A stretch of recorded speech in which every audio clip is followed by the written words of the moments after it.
Gente, uma explicação rápida que eu recebi e-mail, pergunta no YouTube, de vez em quando o pessoal liga para cá também, e explicando por que que uma caixa duas vias, quando você usa um woofer, um mid-bass ou um full ranger, mais um tweeter de impedância iguais ou até impedância diferente, quando você coloca o crossover, a grosso modo que a gente fala ali, o capacitor, sem o indutor, que é praticamente a impedância da caixa se mantém nominal a impedância do alto-falante, onde que tem a maior bobina, onde tem a maior indutância.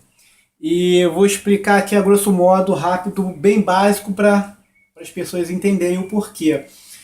Vamos supor que essa linha aqui seria a impedância nominal do mid-bass, e nesse ponto aqui seria onde seria o cruzamento do mid-bass com o tweeter. O que acontece, a grosso modo, para a maioria dos leigos entenderem, o que acontece com uma curva de impedância de um alto-falante? Vamos supor que ele seja, lá o FS dele seja em 50 Hz.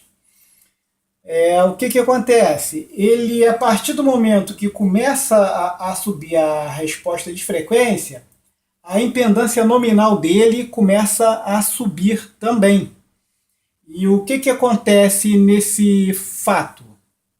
Vamos supor que essa linha aqui seria 6 ohms puros. É claro que um alto-falante não é estável numa linha reta aqui assim.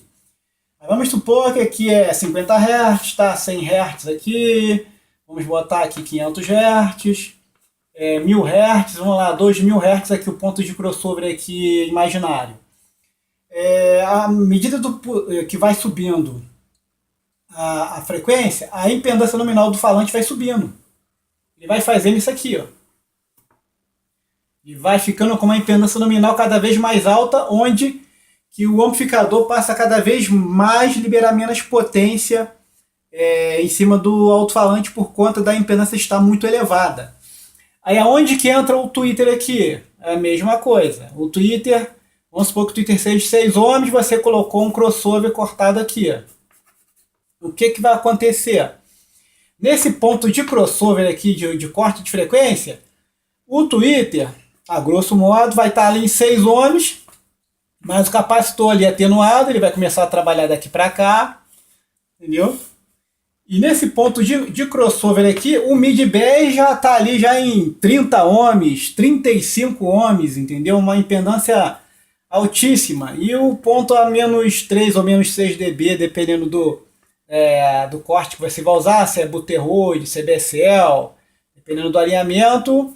O ponto de corte de crossover é aqui, mas na verdade, ele dependendo do alinhamento usado, ele vai começar a cortar aqui, ó. E quando ele chegar aqui, no ponto de crossover, a impedância também já tá bem lá em cima. Aí na hora que entrar o cruzamento do mid-bass com o tweeter, a impedância nominal aqui, a soma dos dois em paralelo, ainda vai estar bem alta. E isso vai acontecer o quê? Para o amplificador, ele vai enxergar a impedância mais ou menos estável, nesse caso aqui do exemplo, em 6 ohms.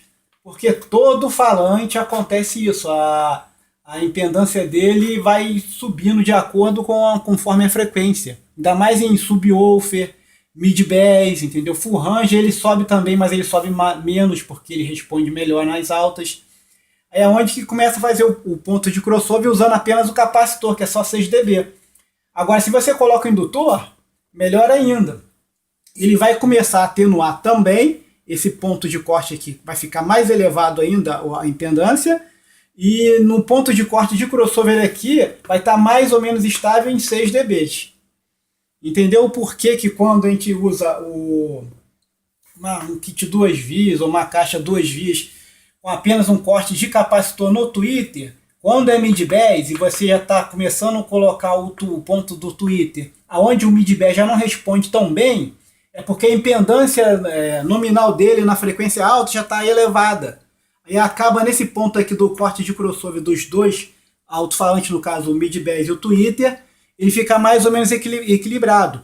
Não é assim, o bem o ideal, mas a maioria dos fabricantes, inclusive de caixas até renomadas, caixas de entrada, eles só costumam apenas utilizar o capacitor E às vezes tem lá dois falantes de 8 ligados em paralelo dando 4 ohms, ou dois falantes de 16 ohms ligados em paralelo dando 8 ohms, e a impedância nominal da caixa é 8 ohms, quando o sistema é duas vias.